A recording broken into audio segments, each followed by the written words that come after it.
한 해 동안의 표어는 서로 사랑하라입니다. 우리 옆 사람과 인사합시다. 사랑합시다.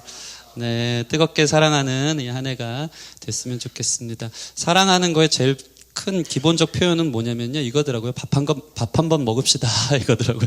옆 사람 보면서 한 번 더 이렇게 인사했으면 좋겠습니다. 밥 한 번 먹읍시다. 네, 다들 민망해하면서 이게 서로 사랑하라 할 때는 이게 피상적이니까 다 적극적으로 하는데 실제적이고 구체적으로 적용하니까 벌써부터 힘들어하는 거예요. 밥을 어떻게 먹나 내가. 네, 밥 한번 쏘시고 서로 밥 먹으면서 식구처럼 가족처럼 지내는 한 해가 됐으면 좋겠습니다. 제가 우리 지환 형제랑 누님 밥 한번 먹읍시다. 네, 주중에 꼭 한번 모시도록. 저희 집이랑 완전 가까운 데 사시더라고요. 그래서 너무 감사했어요. 까치산역에 산다고 해서 거의 저희 집이랑 주리자매도 같이 오세요. 네. 그래서 같이 식사. 석원 어머니도 석원이, 너무 커지네요, 일이. 아무튼 제가 알아서 끊겠습니다. 그래서 밥 한번 먹었으면 좋겠습니다. 왜 이 주제를 정했냐면 오늘날 교회의 사랑이 참 부족한 것 같습니다.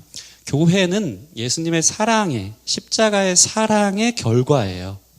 십자가의 사랑으로 용납된, 구원받은 사람들이 모여서 사랑이란 이름으로 모여 있는 곳이 교회인데, 사랑으로 세워진 교회에 사랑이 없을 때가 참 많이 있습니다. 우리 교회는 어떠한가? 작은 교회인데 서로의 삶에 관심이 좀 부족한 것 같습니다. 서로의 삶을 돌아볼 여력이 없어 보입니다. 너무 바쁘고 정신없죠. 다 이해가 됩니다. 사랑한다고 하지만 사실 우리는 죄인이어서 상대의 연약한 모습, 나와는 좀 다른 모습, 불편한 모습 보면 본능적으로 있는 모습 그대로 받아주기보다는 불편하다 하는 모습이, 또 판단하고 또 그 사람에 대해서 약간 좀 꺼려하는 모습들이 보일 때가 참 많이 있습니다. 누가 누구인지도 모르고 사실 인원도 적은데 이름도 모르고 다닐 때도 있는 것 같습니다. 물론 이런저런 문제를 제가 지적하려고 서로 사랑하라 라는 주제로 타이틀을 건 것은 아닙니다. 그것부터가 제가 여러분을 지적함으로 사랑 없는 모습인 것 같잖아요. 그래서 그러려고 서로 사랑하라 주제를 정한 게 아니고, 제가 이 문제의식을 갖고 시작하다 보니까 이것이 정말 참 교회인가라는 본질적 문제까지 가기 시작했고, 문제의식을 가지고 생각해 보니까 참 교회의 모습은 아닌 것 같다라는 생각을 하게 된 것입니다. 여러분, 교회의 표지는 십자가입니다. 요즘 교회, 우리나라 얼마나 교회가 많습니까? 네온 등 십자가를 달아놓고 이것이 교회다라는 상징을 보여주고 있는데, 십자가가 무엇을 상징할까요? 힘? 권력? 아니면 물질의 어떠함? 아니면 체면? 이런 것들이 아니고 바로 십자가는 무엇을 상징하냐면 예수님의 사랑을 상징하는 것입니다. 십자가는 사랑의 상징입니다. 우리를 죽기까지 사랑하신 사랑의 흔적이 바로 십자가인 것입니다.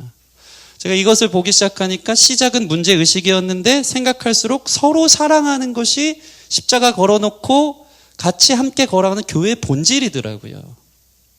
목숨까지 내어주신 사랑으로 하나님과 우리와의 관계를 회복시키신 예수님, 그리고 사람과 사람의 관계를 회복시키고 모든 것을 화목해 하신 예수님, 그 사랑이 바로 교회의 본질이라는 생각을 했습니다.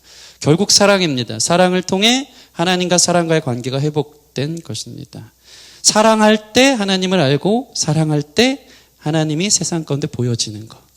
그래서 서로 사랑하는 것이 우리 교회가 사랑하지 않으니까 문제 있다가 아니고, 진짜 서로 사랑하는 것이 진짜 교회기에 이 말씀으로 우리 교회가 진짜 교회 될 수 있는 올 한 해가 되어지기를 소원합니다. 철학은 세상을 걱정하지만 기독교는 세상을 사랑합니다. 걱정하지 마시고 뜨겁게 끌어안아 사랑할 수 있는 저와 여러분들이 되었으면 좋겠습니다. 이 모든 세상은 관계로 얽혀져 있습니다. 하나님과 사람의 관계, 혼자 살 수 없다는 것이죠. 사람과 사람의 관계, 사람과 자연의 관계.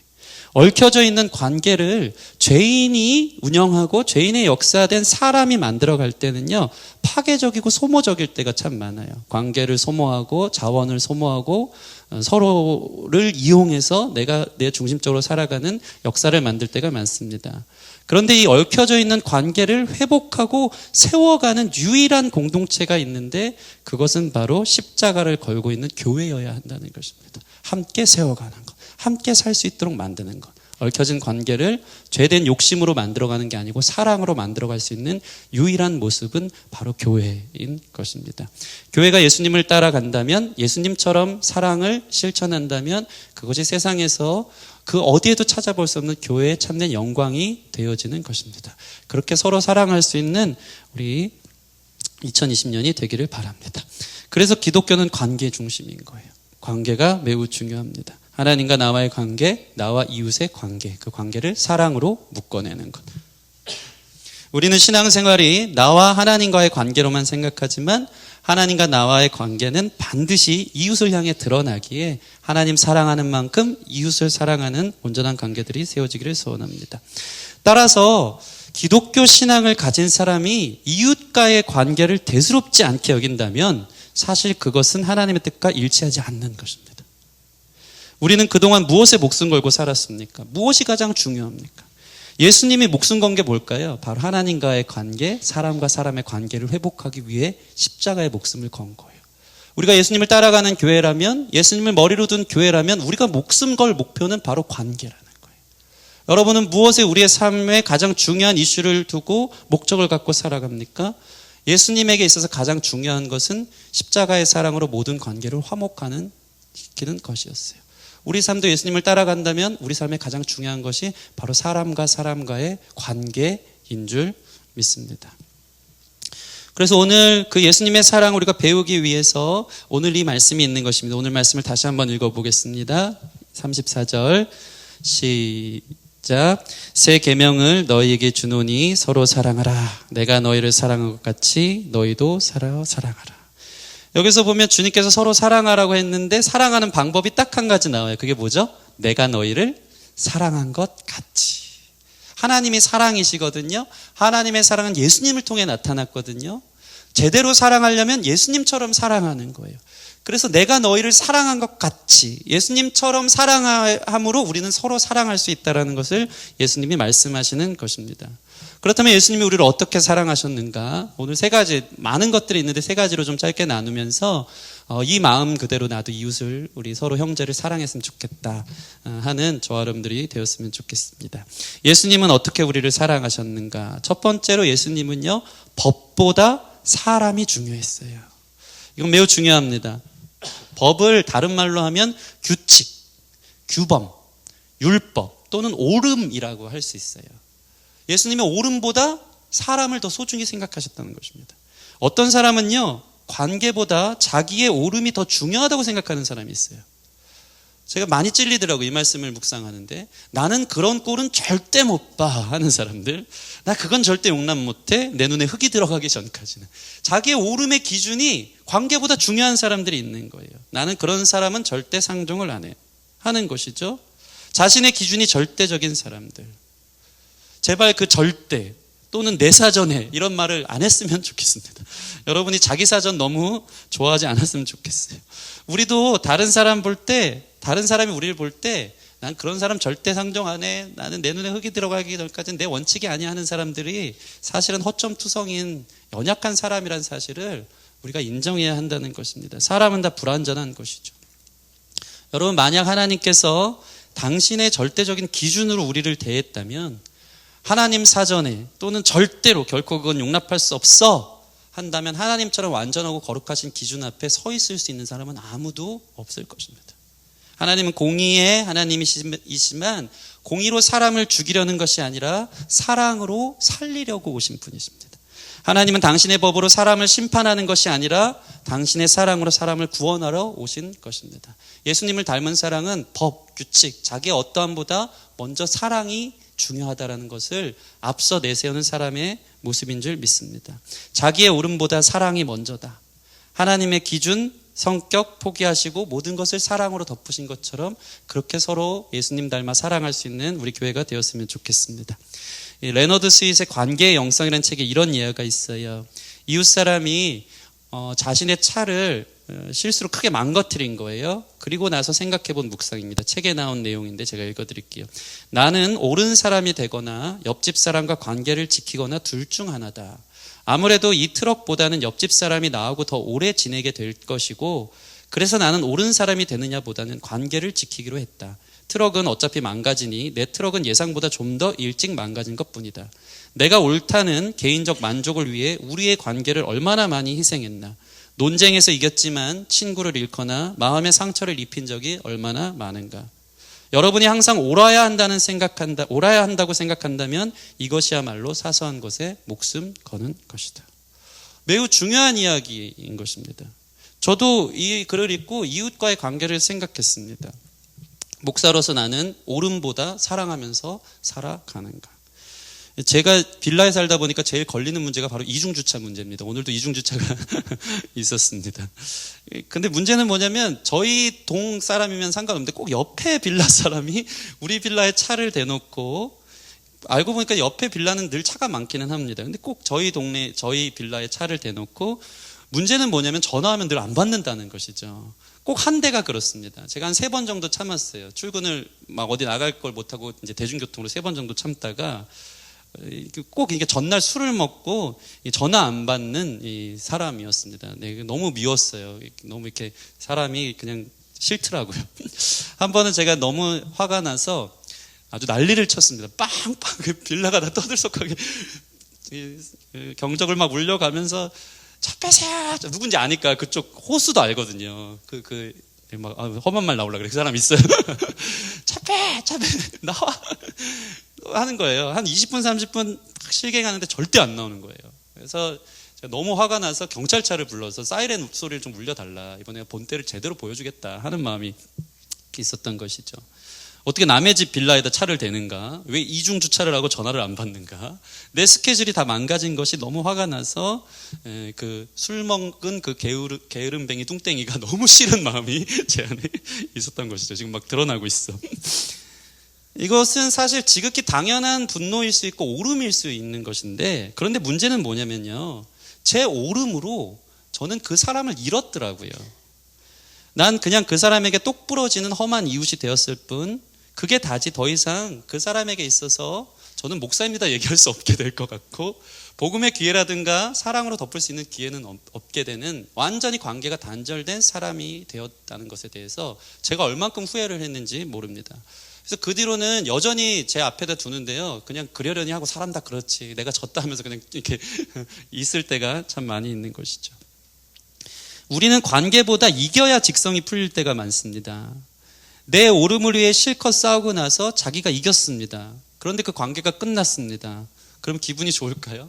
그것처럼 빈대 잡으려고 하다가 초가상간 태우는 일이 어디 있을까요? 사소한 것에 목숨 걸 때가 참 많습니다. 나의 옳음 때문에 사람을 판단하다가 사람을 잃어요. 나 그건 절대 못 봐. 나 그런 사람 제일 싫어. 해서 관계가 다 깨졌어요. 하나님의 옳음의 잣대로, 만약 하나님이 우리를 향해서 난 그런 사람 절대 못 봐 하면 하나님은 아무도 못 볼 거예요. 그분은 거룩하시거든요. 죄가 없거든요. 근데 하나님 앞에 우리가 지금 여기 앉아있다는 것은 그분의 공의, 그분의 자존심, 그분의 성격, 그분의 어떤 규칙, 법을 다 배제한 사랑이 우선이기 때문에 예수님을 통해서 그 사랑을 보여주시고 저 여러분들이 여기 있는데, 하물며 사람이 나 이거 오라, 난 그런 사람 절대 못 봐 하는 것은 대단한 교만일 수 있고 정말 사랑이 없는 모습일 수 있는 것입니다.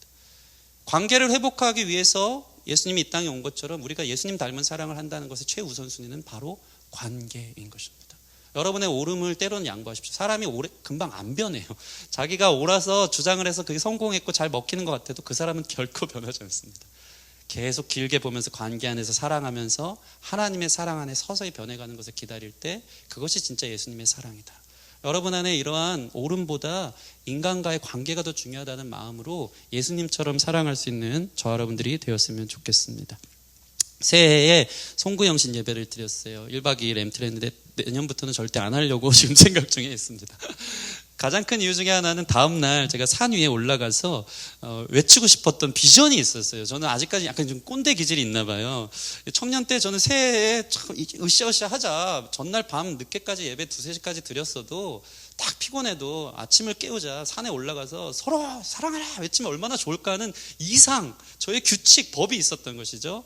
그러면서 데리고 올라갔는데 청년들이 그 모세의 이스라엘 백성 수준의 원망과 불평의 소리가 막 있었던 거예요. 이거 누가 짰냐, 뭐 막 힘들어 죽겠다. 사실 등산하지도 않았어요. 한 200m 올라갔나 모두가 뒷걸음질 치면서, 그래서 막 주님 막 묵상하면서 혼자 그래서 제가 그 생각을 한 거예요. 올라가서 서로 사랑하라고 외치고 싶은 나의 고집 때문에 새해 첫날부터 청년들을 사랑하지 못할 뻔한 것이죠. 내 원칙은 올라가서 서로 사랑하라 외쳐야 되는데 그게 더 중요하다 생각하다 보니까 따라오지 못하는 것들에 인해서 제가 막 화가 나는 거예요. 불만이 생기네. 야, 새해 첫날부터 이게 게으르게서 막 이러면서 뭐 판단하는 거예요. 아, 요즘 청년들이 이래서 안 된다고 이러면서. 네, 얼굴 이제 포커페이스에 드러났는지 모르겠어요. 네, 아무튼 잘한 줄 믿습니다. 그러고 나서 가만히 생각하니까 이게 서로 사랑하는 건가? 서로 사랑하는 건가? 내가 올라가서 힘들게 강행군해서 서로 사랑하라 외쳐서 나만 기쁘지 관계 다 끊어질 뻔했다. 비본질에 목숨 걸지 않아야 되겠다는 그런 생각을 해서 적당히 중간에서 내려오면서 저랑 승리만 삐지고, 다행히 승리도 정상 올라오고 싶었거든요. 네, 삐지고 내려와서 맛있게 밥을 먹고 이제 내려왔습니다.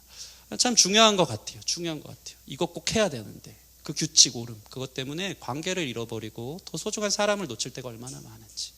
예수님이 어떤 분인지 여러분 아십니까? 한 가지 예를 들자면 예수님도 법보다 사람이 중요해서요, 안식일이라는 법, 그때 종교적으로 해서는 안 되는 일들을 사람을 사랑했기 때문에 하셨어요. 안식일은 일을 해서도 안 되고 병자를 고쳐서도 안 되고 무엇을 이렇게 이게 식사 외에 다른 것들을 이 제사 제물에 예배에 올려지는 것들을 먹어서는 안 되는데 예수님께서는 제자들이 배고파하니까 이삭을 잘라 먹게 하셨고 안식일에 병자들을 고친 거예요. 왜요? 법보다 사람 살리는 게 더 중요하니까. 여러분 안에 이러한 예수님의 사랑을 담아낼 수 있는 저와 여러분들이 되어지기를 소원합니다.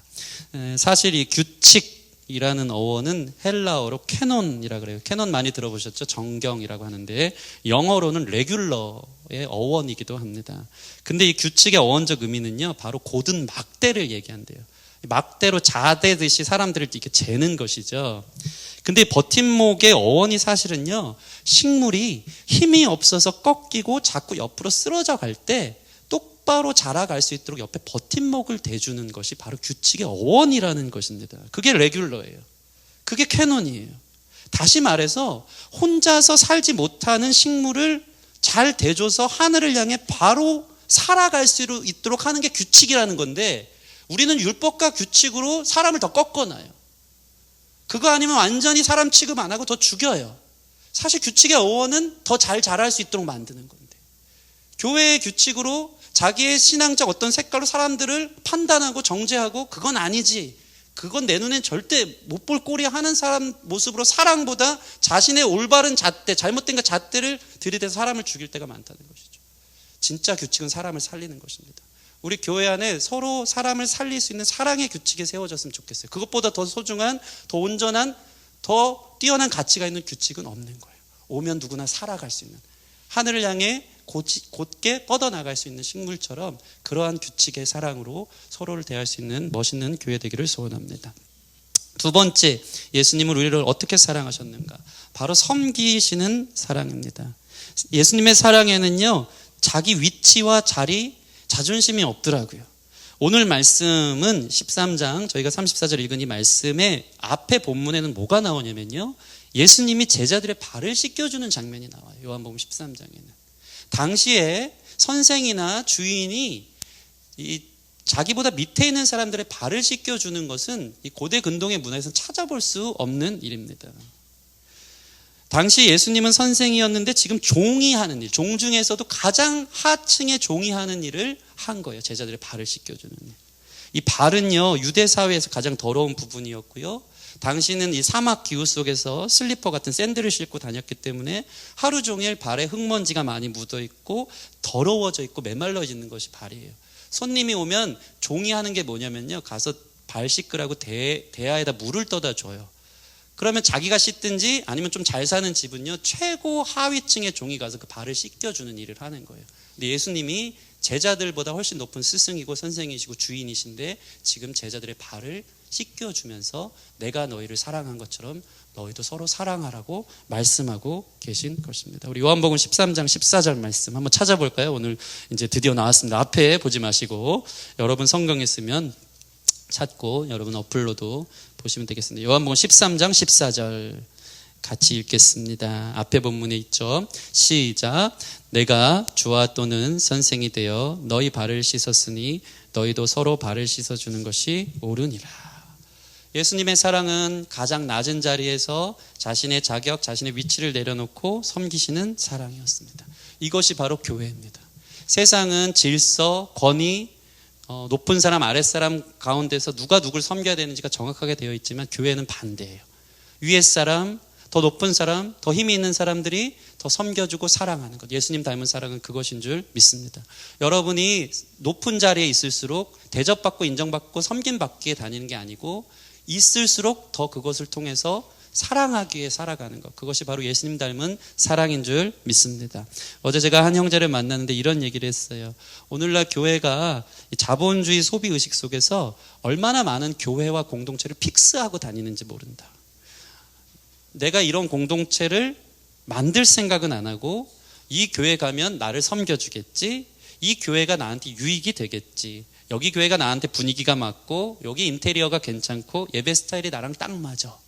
소비하는 거예요. 교회 와서도. 그러면서 막 물건 고르듯이 픽스하는 거예요. 섬김 받으려고. 저랑 이 친구가 그 얘기를 하면서 진짜 교회는 그것일까? 그렇지 않다.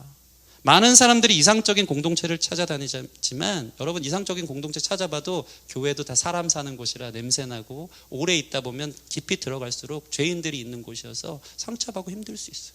그럼 어떻게 해야 됩니까? 이상적인 공동체 픽스하면 어딜 찾아다니겠어요? 그게 아니고 교회에서 진짜 사랑은 이상적인 공동체를 만들어가는 거예요. 여러분이 만들어가는 거예요. 여러분이 먼저 섬겨주시기를 바랍니다. 교회의 발이 되어주고 교회의 손이 되어주고 누군가의 아픔과 어려움들을 먼저 섬겨주고 챙겨줄 수 있는 예수님 닮은 사랑이 바로 교회가 보여줄 수 있는 세상과는 완전 반대되는 사랑의 모습인 줄 믿습니다. 예수님의 사랑은 섬기는 사랑이었어요. 어디까지 섬겨주셨습니까? 우리 마가복음 한번 찾아볼까요? 마가복음 10장 45절 말씀입니다. 드디어 어려워졌어요. 마가복음이 구약이야 신약이야 네, 막 이러면서 네, 신약 두 번째 책에 있습니다. 너무 귀하게 우리 주리도 이제 초짜인데 지환이를 찾아주고 있는 저 섬기는 모습이 얼마나 아름다운지. 네, 교회가 성경책도 좀 비치하고 이래야 되겠네요. 그래서 네, 마가복음 10장 45절. 네, 우리 서건 어머니 금방 찾으시네요. 네, 10장 45절. 네, 한번 초등부처럼 해볼까요? 찾았으면 아멘. 아멘. 네, 같이 읽겠습니다. 시작. 인자가 온 것은 섬김을 받으려 함이 아니라 도리어 섬기려 하고 자기 목숨을 많은 사람의 대속물로 주려 함이니라. 예수님이 우리를 사랑하시려고 이 땅에 오신 그 섬김과 사랑의 수준은 어디까지? 죽기까지.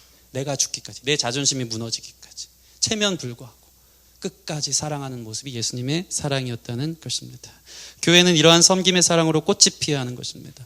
하나의 식물이 꽃이 피기 위해서는 어떻게 되는지 아십니까? 여러분, 먼저 아래로 뻗어나가야 되는 거예요. 뿌리가 더럽고 어둡고 습한 땅속을 파헤쳐 자라야지 예쁜 꽃이 피는 것입니다. 화려한 꽃은 칙칙하고 더러운 뿌리의 부산물인 거예요.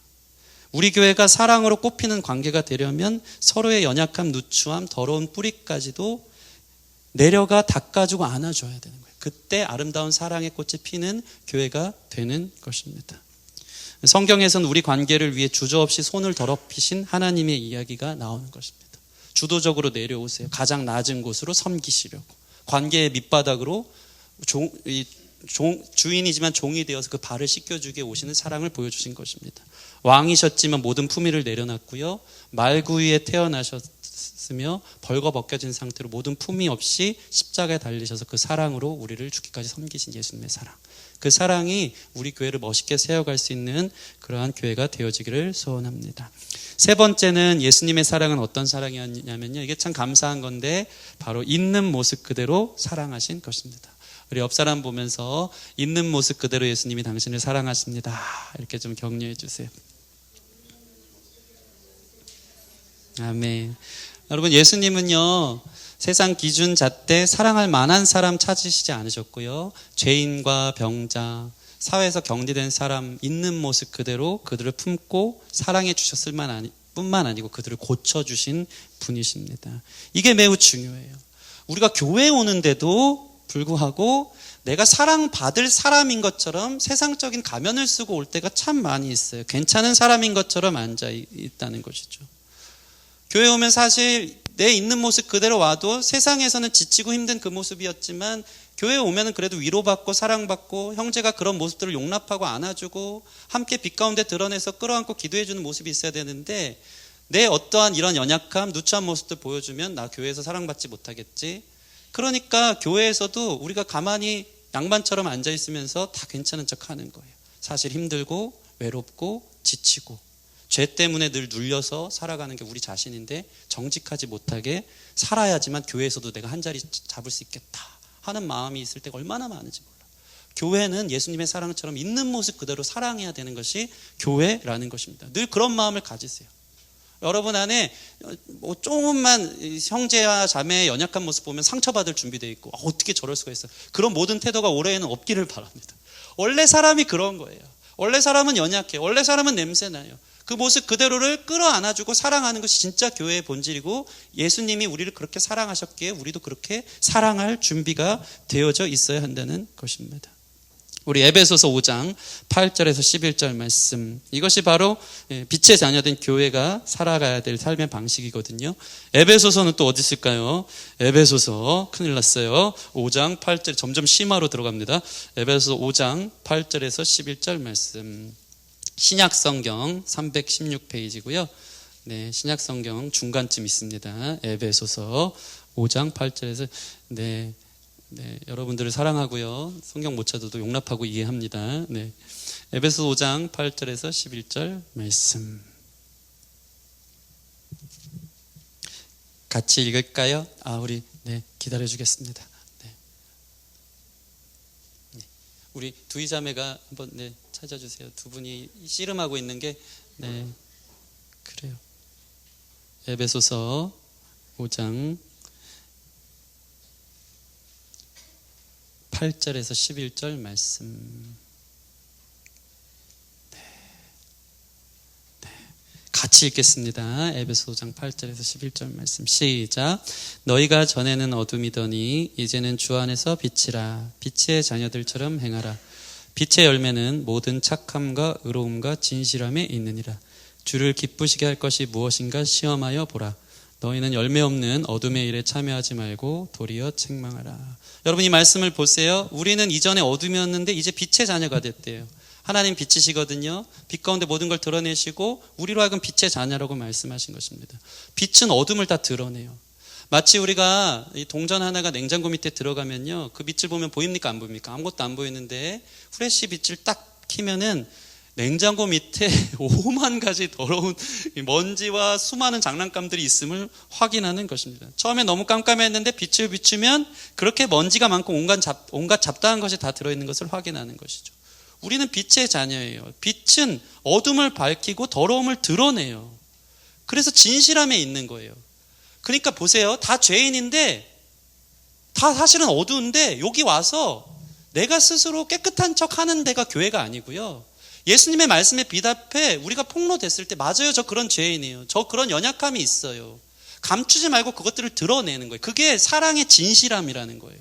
그것들을 드러낼 때 나만 아픈 줄 알았는데, 나만 이 문제 때문에 고민하는 줄 알았는데, 신분과 어떤 그 교회의 위치를 떠나서 이 모든 부분들을 나는 어둠인데 하나님 앞에 드러내고 그것들에 같이 끌어안고 기도해주고, 그때 진짜 변화가 있는 것이지, 어두운 삶의 문제를 다 쟁여놓은 채 교회에 와서도 난 괜찮은 척하면 절대 변하지 않는 거예요.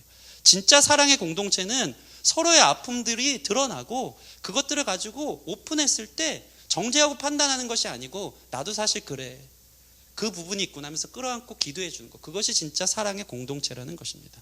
빛 가운데 드러내면 성령께서, 예수님께서 우리를 치료해 주시는 거룩한 역사가 있다라는 것입니다. 우리 말씀 한 장 더 찾아볼까요? 요한일서 1장 6절에서 7절 말씀. 요한일서 1장 뒤쪽에 더 있어요. 요한계시록 앞에 있습니다. 점점 뒤로 갑니다. 요한일서 1장 6절에서 7절 말씀. 마지막입니다. 여러분 시험에 들지 않기를 바랍니다. 신약성경 388페이지 제 성경 요한일서 1장 6절에서 7절. 찾았어요? 잘했어요. 같이 읽겠습니다. 1장 6절에서 7절 시작. 만일 우리가 하나님과 사귐이 있다 하고 어둠에 행하면 거짓말을 하고 진리를 행하지 아니하거니와 그가 빛 가운데 계신 것 같이 우리도 빛 가운데 행하면 우리가 서로 사귐이 있고 그 아들 예수의 피가 우리를 모든 죄에서 깨끗하게 하실 것이요. 아멘. 아멘.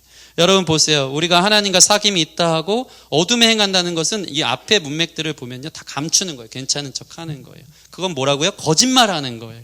진리를 행한다는 것은 나 죄인이고 나 연약하다. 이것들을 오픈하면 어떤 일이 벌어집니까? 그 아들 예수의 피가 우리를 모든 죄에서 깨끗하게 하고 복음 안에서 변화되어지는 진짜 변화를 경험하는 공동체가 되어진다는 것입니다. 교회가 너무 피상적이면 안 됩니다.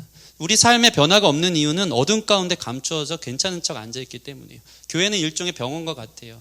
우리 삶의 문제들, 어려움들, 영적인 질병들을 오픈하고 그것들을 가지고 같이 기도해주는 공동체. 빛 가운데 그럴 때 진짜 치료가 있는 것입니다.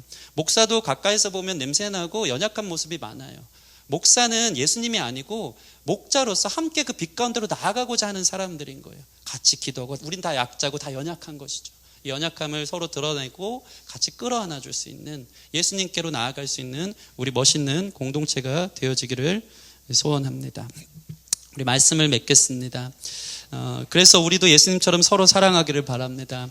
교회가 세상에서 찾아볼 수 없는 유일한 한 가지가 있어야 한다면 그것은 바로 서로 사랑하는 것입니다. 이 말씀을 꼭 기억하시기 바랍니다. 교회의 영광은 서로 사랑하는 데 있습니다. 교회가 세상의 것을 영광으로 추구할 때가 참 많아요. 물리적인 교권, 교단, 물질, 권력, 크기, 사람 수, 그건 교회의 영광이 아니에요. 그것은 세상에서도 찾아볼 수 있어요. 교회로서 보여줄 수 있는 유일한 영광은 바로 서로 사랑하는 것인 줄 믿습니다. 작지만 서로 사랑할 수 있다면 그것이 바로 주님이 찾으시는 아름다운 교회의 모습인 줄 믿습니다. 자신의 옳음보다 먼저 관계에 힘을 쓸 수 있는, 서로 사랑에 힘쓸 수 있는 저와 여러분들이 되어지길 소원합니다. 섬김 받으려 하는 것이 아니고 더 섬겨주기 위해 교회에 오는 저와 여러분들이 됐으면 좋겠고, 있는 모습 그대로, 있는 모습 다 드러내면 다 상처받을 거야 괜찮은 척 앉아있어 하지 말고, 냄새나고 연약한 모습 보여줘도 끌어안을 수 있는 멋있는 공동체 되어서 교회의 영광을 올 한 해 보여줄 수 있는, 서로 사랑하는 우리 강남 기쁨의 교회가 되기를 주님의 이름으로 축원합니다.